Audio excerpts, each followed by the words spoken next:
Hello, and welcome to another episode of my Hearts Iron 4 Let's Play series. This is Northstar. You're well, taking care of each other and being kind to yourselves. For those new to my channel, welcome. Returning viewers, welcome back. If you haven't, check out the previous episodes in this series. If you're watching on YouTube, they'll all be up. If you're watching on Twitch, there's a buffer, so you'll find older videos. Because stuff is only on Twitch for a week, and there's a buffer on this series of like 2 or 3 months. So you won't find anything super recent. The stuff that's posting by the time this episode posts, it'll be 2 to 3 months from now, for instance. Do you have an idea? Anyways, I could do the math of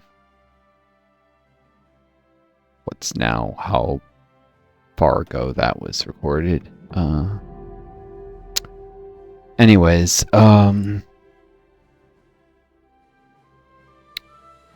we've been doing well, taking care of each other, being kind to yourselves, as I always say. I mean it, really.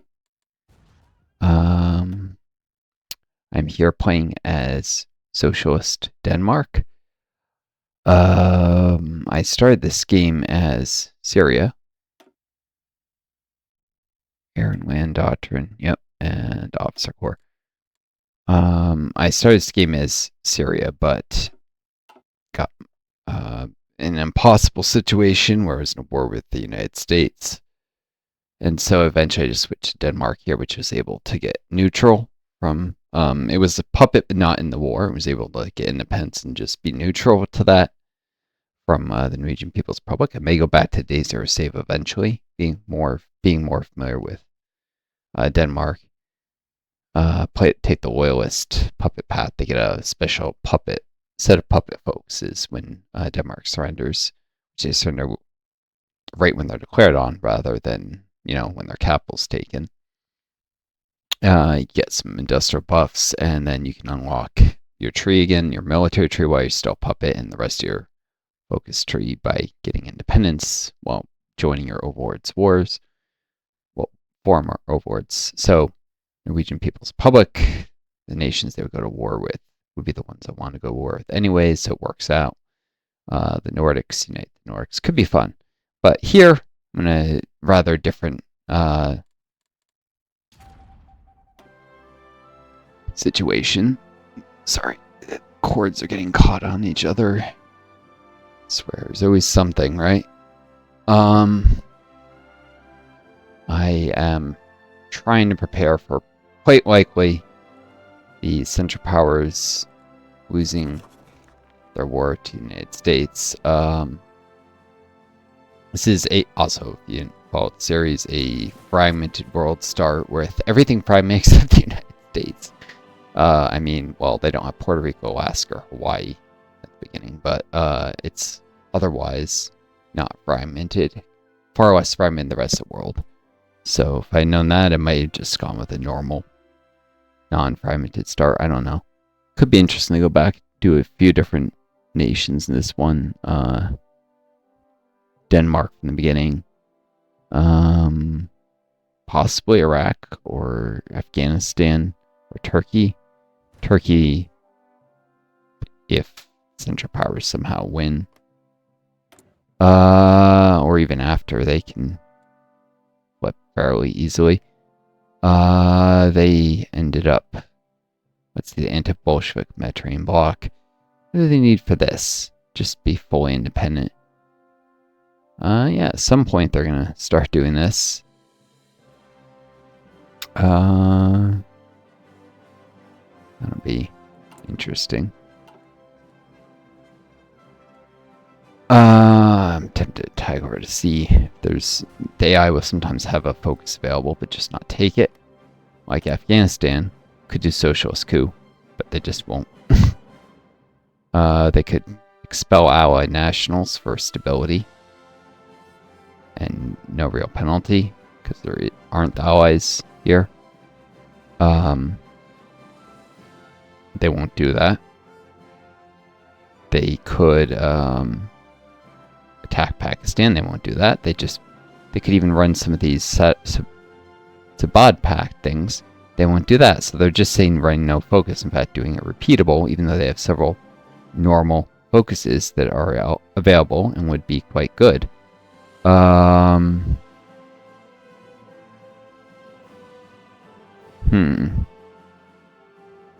Decisions to extract oil resources from our territory in collaboration with a foreign power.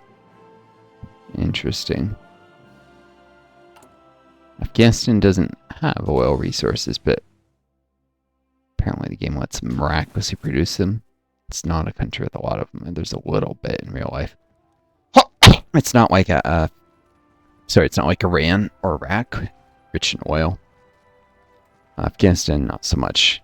It's few local regions. If you watch my Rebel Inc. Let's Play series, there's maps based on it. In fact, most of the maps are based on it. There's only one map that has oil. Anyways, appropriate Odense stall, whatever. Steelworks probably is what that means. But yeah, this will give Finn a couple more build slots and dockyards. Cool. They have room for 6 more.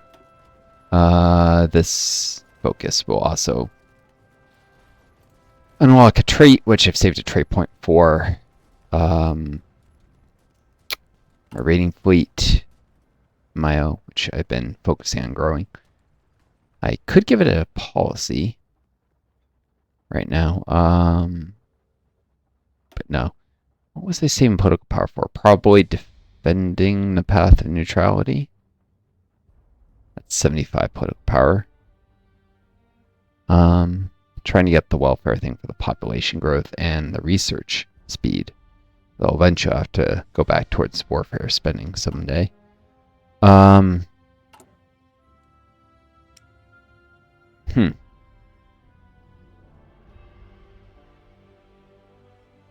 Oh yeah, here are the new ships. I forgot to check on that. Wait, alright, I see the cruiser. I don't see a Delphinium class Mark I destroyer anywhere, though. I thought it was supposed to start a production line of one of those.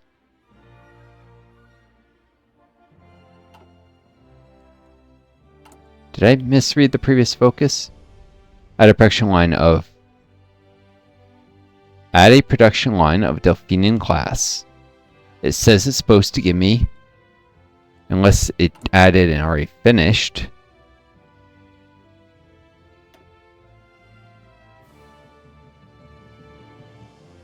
Early destroyer 5 class Mark II. These were from the British, I guess. Or Nen class. Yeah, no, it didn't give me. What the heck, game? Just cheated me out of a destroyer production line I was supposed to get. It's supposed to give me one of these. Part of it. Why I took that focus. It says too much light attack, not enough torpedoes. Although, let's see if I did this. It starts to get to where it should be. Only takes 3 to upgrade. That's around the right torpedo attack. This is now a heavily armed destroyer. More of a fleet destroyer, whereas the other one they've been producing. This is escort destroyer. Thought I had one that had anti-air guns. Maybe I decided not to do that.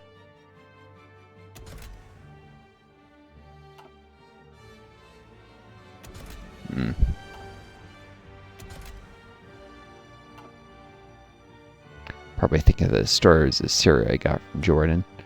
With escort destroyers, anti-air guns, protect against task force getting engaged by aircraft. They can't attack freight convoys, but they can attack troop transports, which your destroyers will still escort. and went on convoy escort missions. And if a sub engages, Nav can join. The AI doesn't produce a ton of Nav, but I have seen them do it in the Baltic. Do Nav missions in the Baltic and English Channel in some previous games, so they do occasionally, sporadically. Anyways, yeah. Well, I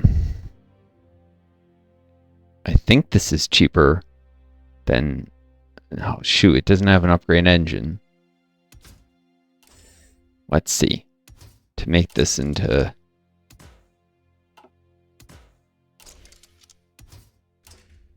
what I'd really want.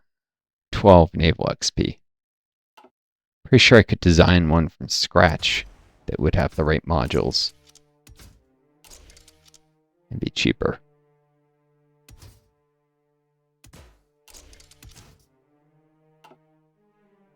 Uh, 15. And it doesn't have the extra light gun. Which I mean... yeah, alright. So no. And doesn't have anti-air, which...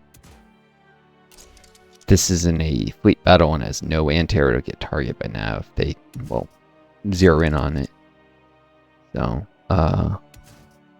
definitely get rid of this. This would be worthwhile if it was an extra 2.5% like hit chance additively with the hit chance that's reduced by things like speed. But no, it's just an extra 2.5% multiply. So even the highest level is only 10% on like a hit chance that might be 10%. So it goes from 10 to 11. Not worth using the fire control systems on destroyers at all. They have 2 little attack in total.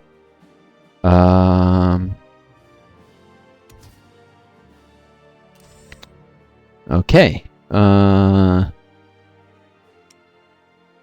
call this Delphinian Class Mark II. The naming system is stupid and we'll call it a Mark I, even though this is... I don't have any of the previous, so maybe... actually... Mark I's fine, because I'm not going to ever build the non... Alright, here we go. This is a good destroyer for combat. Of course, I'm working on 1940 destroyers already, which are... they have more HP, but they also have more manpower. Require more steel. Since steel is in shortage, I might just produce some of these with an upgrade engine later. Alright.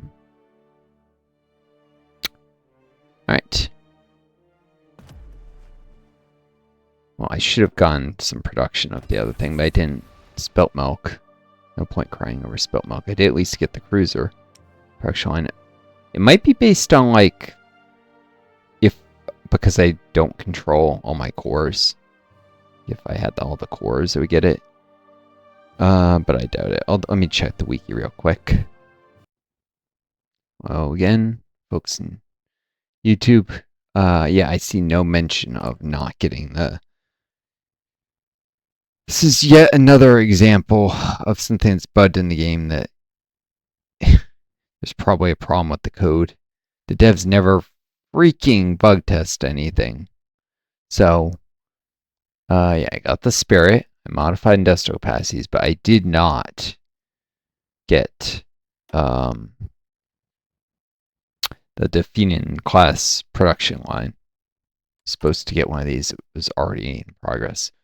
Just like, I mean, it's not that much progress even on the cruiser, but it still would have been nice. Free ICs. But of course, it's not. Functional. I run into the crap like this all the time in Paradox games. Alright, anyways, can be useful to put a few alright,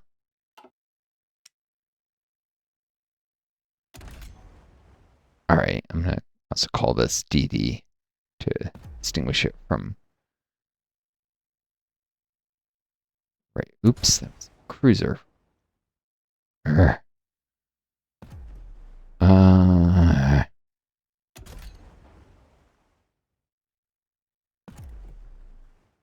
Distinguish it from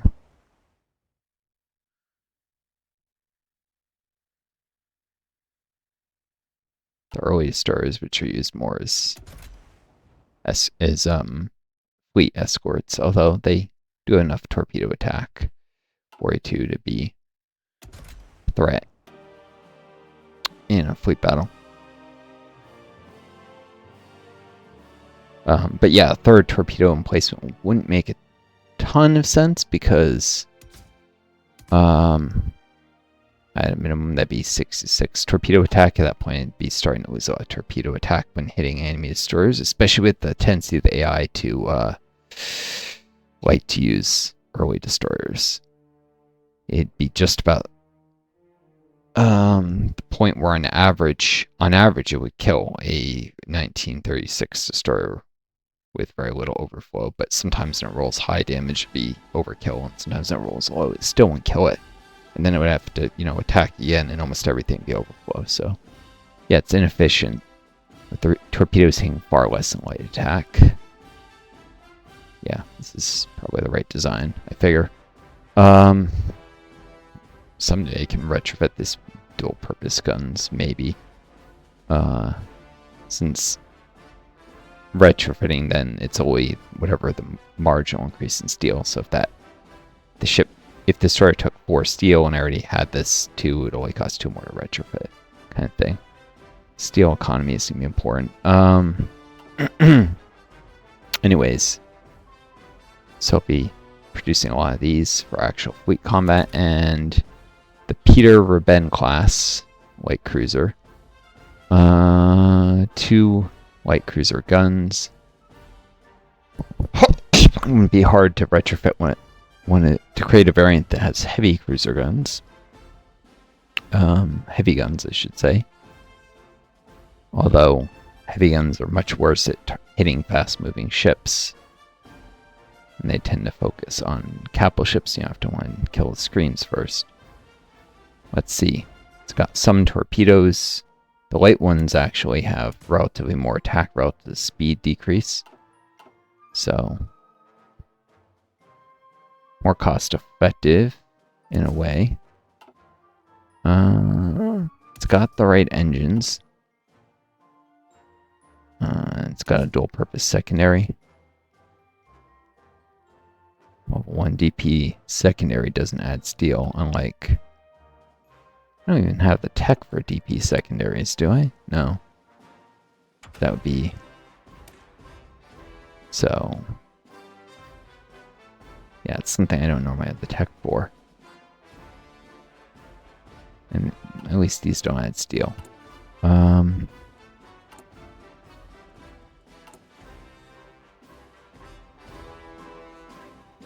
Shoot, that wasn't very loud, was it?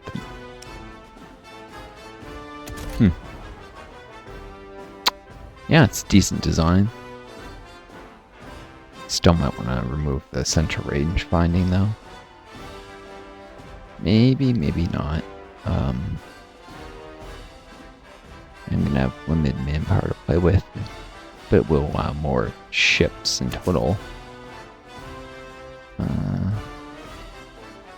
Maybe upgrade it so that the ship has over 5 anti-air, and any enemy nav, which, I mean, the Americans have a lot of carriers, won't focus on this ship. And we'll prefer the destroyers, if anything, instead. There's 136 HP for 4,000 cost. There's 40 for 1150. Yeah, the destroyers have more hit points per IC, I thought.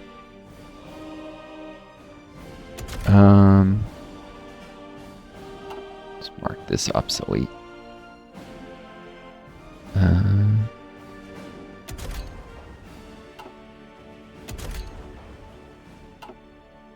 Also the rotor class.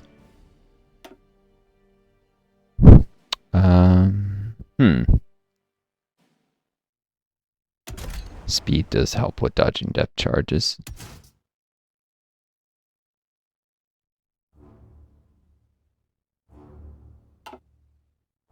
Alright. My stupid heating system is giving me a bit of a headache here. I don't like having an empty slot like this, though.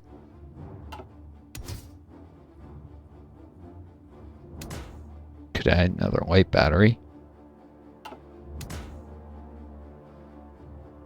Or another light cruiser battery.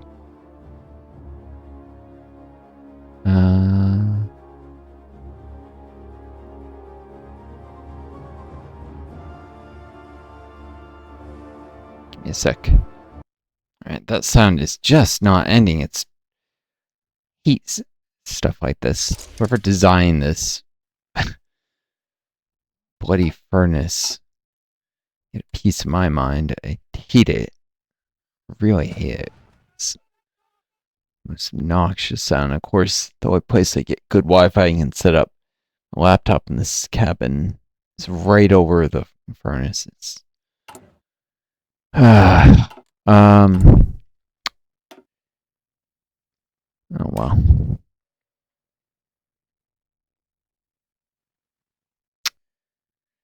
This thing is stuck with the level 1 light guns. These are these 4 light attack, 3% speed, 5 light attack, 4%.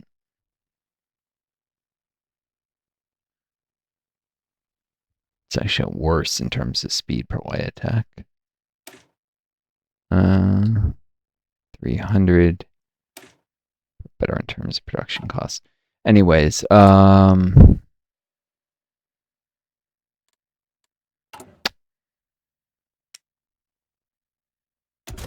it's not a terrible design. Could possibly use upgraded range finding and maybe another medium battery, maybe heavier torpedo load output.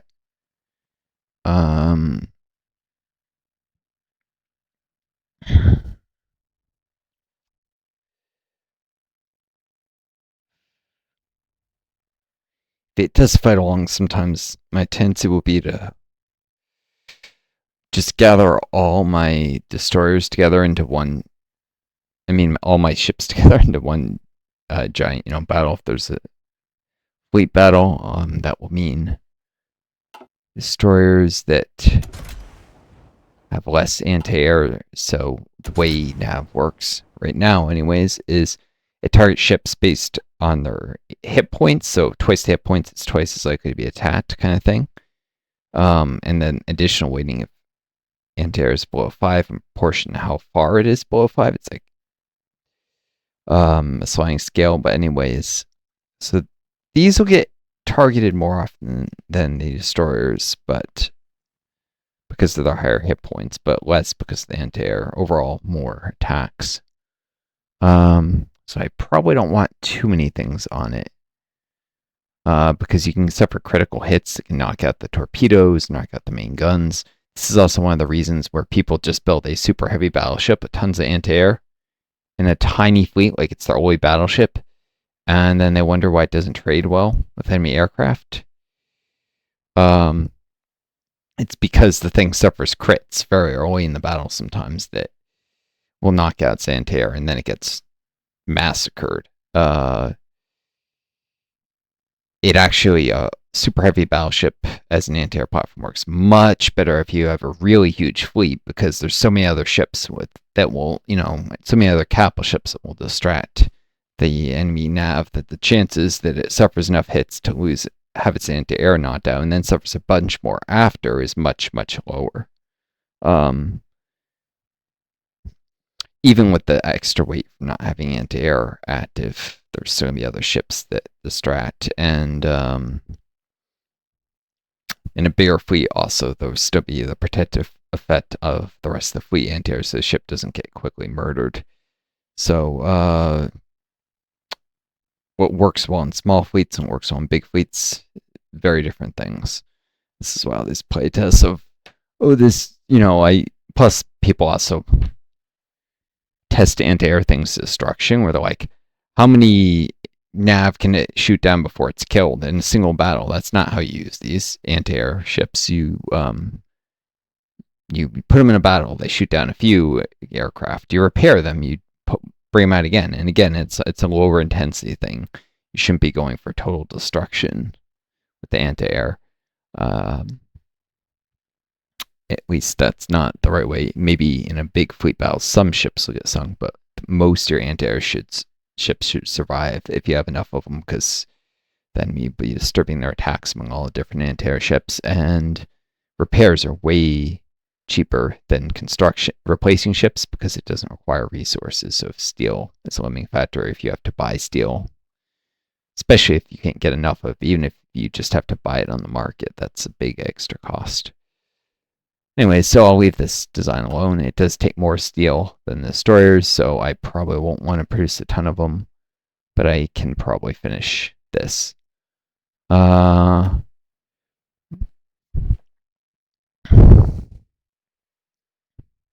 steel.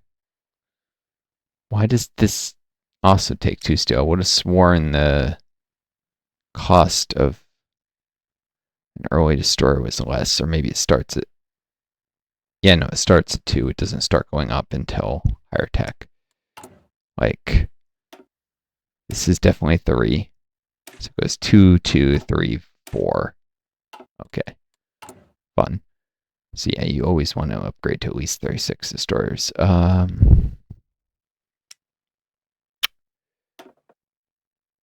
Boom.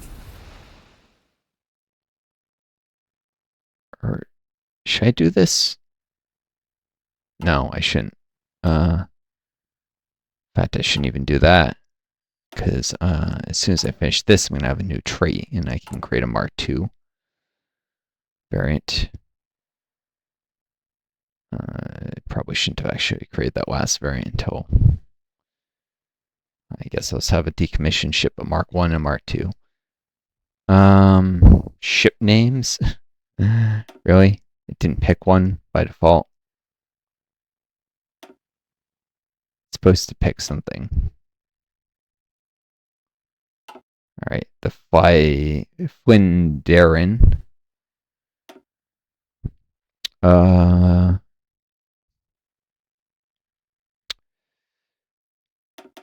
We have up to 5. Oh no, it's a screen, so I can have all 9. Capital ship can weigh up to 5 dockyards working on it. Righty then.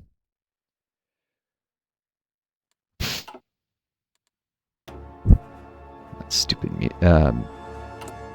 stop making the sound that was driving me nuts. That's good.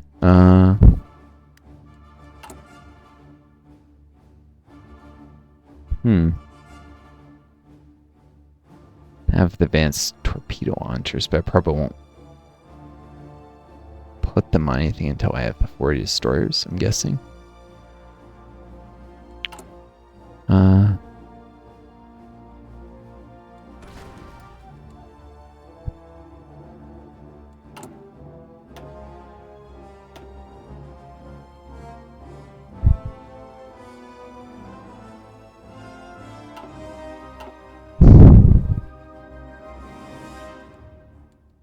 Anyways, I need to improve work conditions at some point, and I'm trying to go deeper into the welfare thing as well. Got a lot of stuff to build up, so I should probably just keep going.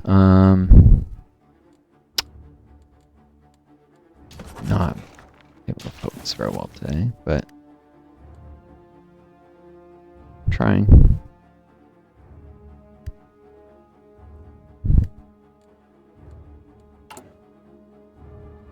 August 31st is when that store currently finishes. Be a little faster when